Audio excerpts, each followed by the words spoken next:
नमस्कार, मैं हूं उमेश द्विवेदी और आप देख रहे हैं सरकारी मंथन। भारत की राजनीति में सियासत का एक और बड़ा उलटफेर सामने आया है। इंडिया गठबंधन से आम आदमी पार्टी अलग हो चुकी है। जी हां, राज्यसभा सांसद संजय सिंह ने खुलकर कह दिया कि अब केजरीवाल की पार्टी उस गठबंधन का हिस्सा नहीं है जिसे विपक्ष की एकता का चेहरा बताया जा रहा था। क्या ये रणनीति है?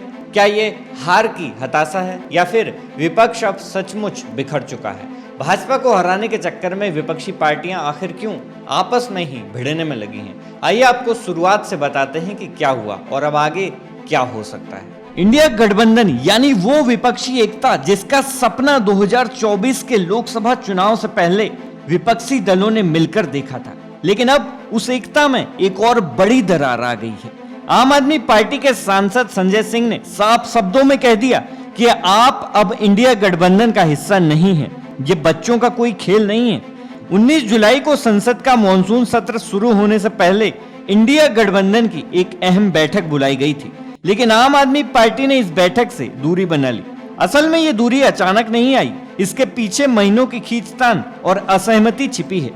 इंडिया गठबंधन और आप की कहानी की शुरुआत होती है 2024 लोकसभा चुनाव से, जहां आम आदमी पार्टी ने कांग्रेस के साथ मिलकर चुनाव लड़ा था, लेकिन नतीजे निराशाजनक रहे। दिल्ली आपका गढ़ माना जाता था। 2015 और 2020 में 60 से ज्यादा सीटें जीतने वाली पार्टी 2025 के विधानसभा चुनाव में सिमट कर रह गई सिर्फ 22 सीटों पर। केजरीवाल, सिसोदिया और सत्येंद्र जैन सभी बड़े नाम हार गए। हरियाणा चुनाव में भी आम आदमी पार्टी ने 80 सीटों पर चुनाव लड़ा था। खाता तक नहीं खोल पाई आम आदमी पार्टी वहां पर। उधर कांग्रेस को भी वही झटका लगा। इसके बाद आरोप और प्रत्यारोप का दौर शुरू हुआ।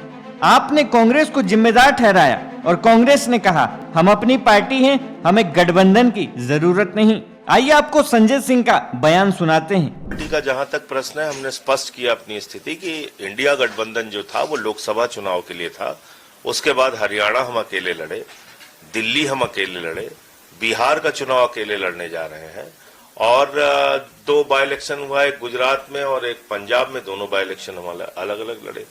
तो आम आदमी पार्टी इंडिया गठबंधन का हिस्सा नहीं है और जो मुद्दे संसद के अंदर उठाने हैं, आम आदमी पार्टी मजबूती से उसको उठाएगी। आप जानते हैं, हमने हमेशा एक सशक्त विपक्ष की भूमिका निभाई है और वो निभाएंगे। अरे भाई, सरकार का विरोध करने के लिए हम पहले भी मजबूती से विरोध कर रहे थे।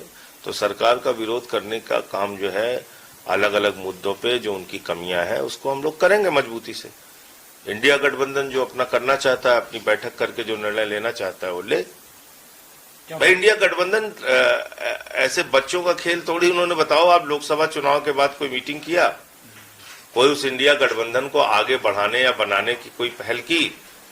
कभी अखिलेश यादव के खिलाफ कोई टिप्पणी, कभी उद्धव ठाकरे के खिलाफ कोई टिप्पणी, कोई ममता बनर्जी के खिलाफ कोई टिप्पणी। तो इंडिया गठबंधन जिस रूप में एकजुट होकर चलना चाहिए था, उसका सबसे बड़ा दल कौन है? कांग्रेस पार्टी है। कांग्रेस पार्टी ने उसकी भूमिका निभाई क्या? सबसे बड़ा सवाल ये है।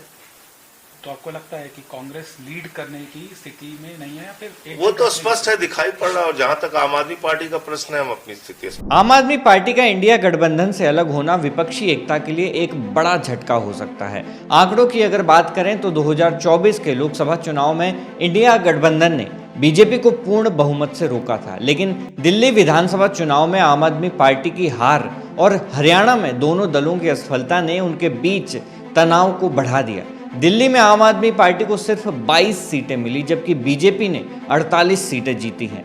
हरियाणा में आम आदमी पार्टी को 2% से भी कम वोट मिले।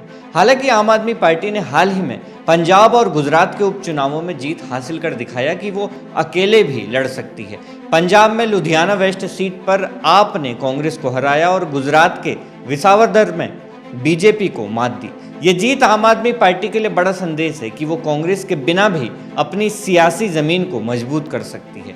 वरिष्ठ पत्रकार स्मिता गुप्ता का कहना है कि आम आदमी पार्टी फिलहाल क्षेत्रीय राजनीति पर फोकस करना चाहती है, खासकर पंजाब और गुजरात में, लेकिन राष्ट्रीय स्तर पर विपक्षी एकता के लिए ये ठीक नहीं है, क्योंकि बीजेपी को हराने के लिए विपक्ष का एकजुट होना बहुत जरूरी है। दूसरी तरफ प्रमोद जोशी का मानना है कि इंडिया गठबंधन पहले से ही कमजोर हो रहा है। ममता बनर्जी बंगाल में कांग्रेस से दूरी बनाए हुए हैं और यूपी में अखिलेश यादव भी अकेले लड़ रहे हैं। बिहार चुनाव में आम आदमी पार्टी का अकेले उतरना एक बड़ा दांव है।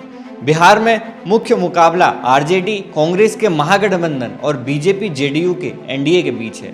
अगर आम आदमी पार्टी यहां अपनी मौजूदगी दर्ज करा पाई तो यह पार्टी के लिए एक बड़ी उपलब्धि होगी, लेकिन अगर वो असफल रहती है तो इसका असर पार्टी की राष्ट्रीय छवि पर भी पड़ सकता है। तो दोस्तों, ये थी आम आदमी पार्टी के इंडिया गठबंधन से अलग होने की पूरी कहानी।